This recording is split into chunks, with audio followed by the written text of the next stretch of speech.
और मैं अंत में फिर एक बार मत्ती 24 में आऊंगा अंत करने से पहले। मत्ती उसका 24 अध्याय, जहां यीशु मसीह ने कहा 12 और 13 वचन, मत्ती 24 12 13, क्योंकि अधर्म बढ़ जाएगा, क्योंकि पाप में इतना अधर्म होगा अंतिम दिनों में। वो अंतिम दिनों के विषय में कह रहा है। अधर्म पाप, पैसे के क्षेत्र में, सुख विलास के क्षेत्र में लोग आदर खोजते हैं, सारे प्रकार के पाप। क्योंकि इतना पाप होगा अंतिम दिनों में, कई लोगों का प्रेम, परमेश्वर के लिए प्रेम, प्रभु के लिए प्रेम ठंडा पड़ जाएगा। वो बाकी सारी चीजों के लिए उनके पास समय होगा, बाइबल छोड़ने के लिए, बाइबल पढ़कर वो छोड़कर सारी चीजों के लिए समय। उनके पास समय होगा मूवीज देखने के लिए, पिक्चर देखने के लिए, बाइबल के लिए कोई समय नहीं। उनके पास समय होगा इंटरनेट पर जाने के लिए, सारी जानकारी इंटरनेट पर हासिल करने के लिए, पर बाइबल के लिए समय नहीं होगा। जैसे मैंने कहा, अगर आप अपने भाषा में पढ़ सकते हो, आपके पास बाइबल आपकी भाषा में है और आप उसका पढ़ाई नहीं करते, तो आप लायक हो कि आप धोखा खाओ। मेरे प्रिय भाइयों, बहुत बहुत जरूरी, बाइबल को पढ़िए, उस पर मनन कीजिए। सिर्फ पढ़ना नहीं, उसके विषय में सोचिए आपने क्या पढ़ा है। और एक बार दिन भर में आप मनन कर सकते हो आपने क्या सुबह पढ़ा। उनका प्रेम ठंडा पड़ जाएगा, प्रभु यीशु के लिए प्रेम ठंडा पड़ जाएगा, एक दूसरे के लिए प्रेम ठंडा पड़ेगा। बहुत सतर्क रहिए भाइयों, बहुत सतर्क रहिए कि आपके पत्नी के लिए आपका प्रेम या आपके पति के लिए प्रेम वो ठंडा ना पड़ जाए। वही तरीके से अधर्म आता है, अनैतिकता आती है। आप सतर्क रहिए, आपके भाई बहनों के लिए जो आपका प्रेम है वो ठंडा ना पड़ जाए। उस जगह जाओ जहां आप आपके शत्रुओं से भी प्रेम कर सको, जहां आप उनको आशीष दो जो आपको सताते हैं।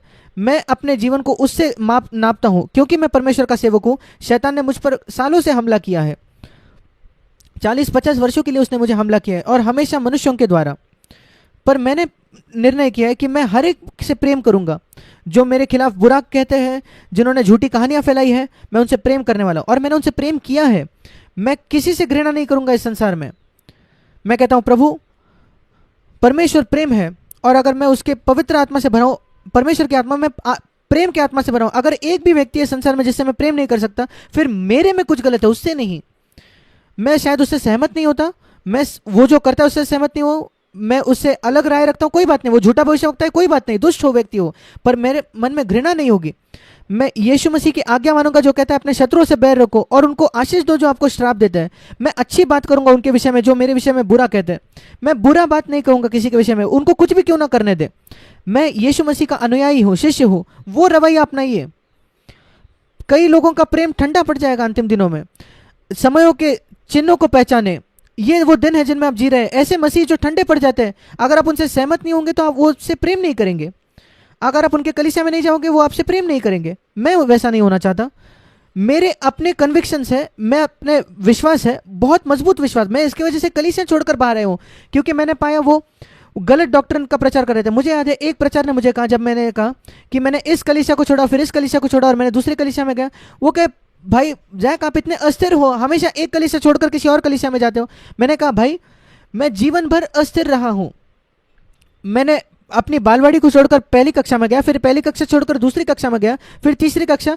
मैं जीवन भर अस्थिर रहा हूं, हमेशा मैंने बढ़ोतरी की, उन्नति की है। मैं कभी उसी कक्षा में नहीं रहा जीवन भर। जब कभी मैंने कुछ गलत पाया कलीसिया में, मैं उससे बाहर आ जाता था और बेहतर कलीसिया ढूंढता था। और इस वजह से मैं आज यहाँ हूं। मैं बहुत खुश हूं जिस संगति में मैं हूं आज उससे। आपका प्रेम, लोगों का प्रेम ठंडा पड़ जाएगा। सतर्क रहिए, उनको भी प्रेम कीजिए जो आपसे अलग राय रखते हैं। पर 13 वचन, जो अंत तक धीरज धरे रहेगा, प्रेम में धीरज धरे रहेगा, उसका उद्धार होगा। क्या आप जानते हो कैसे उद्धार पाना है? ये नहीं, नरक से उद्धार नहीं, अंत तक प्रेम में धीरज धरे रहे। मत्ती 24 12 13, उस समय को परखे जिसमें हम जी रहे हैं। ऐसे बहुत घृणा होगी, कड़वाहट, पीछे बात करना, निंदा करना, चुगली करना। शैतान को कहा है भाइयों पर दोष लगाने वाला, और कई विश्वासी उससे हाथ पकड़ कर कहते हैं, लोगों पर दोष लगाते दोष लगाते दोष लगाते दोष लगाते शैतान के साथ मिलकर। वो आप मत करो, निंदा मत फैलाओ, चुगली मत करो, पीछे जाकर लोगों को सावधान कराओ, पर बाहर जाकर चुगली मत करो। शैतान का हाथ पकड़कर दोष मत लगाना लोगों पर। कई बार आप जानते भी नहीं कि क्या हुआ है, आपने कहीं पढ़ा है, आपने कहीं सुना है, और आपको बात करने फिरते हो। क्यों आप बात करते हो? क्यों सुसमाचार हम ना फैलाए? क्यों हम लोगों से ये नहीं बताया एक गवाही आपके जीवन की, कैसे परमेश्वर ने आपकी सहायता की। ये सारी चुगली के बजाय जो इस संसार में चल रहा है, सारे दोष लगाना, शैतान कहता है मैं चाहता हूं मेरे साथ सहकर्मी आ जाए जो विश्वासियों को दोष लगाएंगे, क्या आप मेरे साथ हाथ जोड़ोगे? और कई विश्वासी तो कहते हैं हाँ मैं हाथ मिलाऊंगा। किस पर दोष लगाओ? शैतान कहता है उस पर दोष लगाओ, उस पर दोष लगाओ। क्या जानते हो कितने मूर्ख विश्वासी ये कर रहे हैं? वो ये नहीं पहचानते कि शैतान आपको बता रहा था सतर्क रहिए भाइयों, जो अंत तक प्रेम में धीरज धरे रहेगा उसका उद्धार होगा। मैं उद्धार पाना चाहता हूं इस बुरे संसार से जिसमें मैं जी रहा हूं। मेरे प्रिय भाई और बहनों, इस बात को पहचाने, उस समय को जिसमें हम जी रहे हैं, यह संसार बिल्कुल बेबीलोन की तरफ जा रहा है। लोग प्रकाशित वाक्य 17 में आप पढ़ते हैं, पॉलिटिक्स जो है वो बेबीलोन में आता है। मेरे पास समय नहीं उसके लिए बात करें, शायद अगले सत्र में हम बात करेंगे इससे, बहुत दिलचस्प है ये भी। बेबीलोन में किस बातें में है? प्रकाशित वाक्य 17-18, पॉलिटिक्स और मसीहत, पैसा और मसीहत, प्रकाशित वाक्य 18। और प्रकाशित वाक्य के 18 में संगीत और मसीहत, रॉक म्यूजिक, सारे ये संगीत जो है, जहां संगीत ज्यादा जरूरी हो जाता है ईश्वरीयता से भी अधिक। बहुत सतर्क रहिए इन बातों से।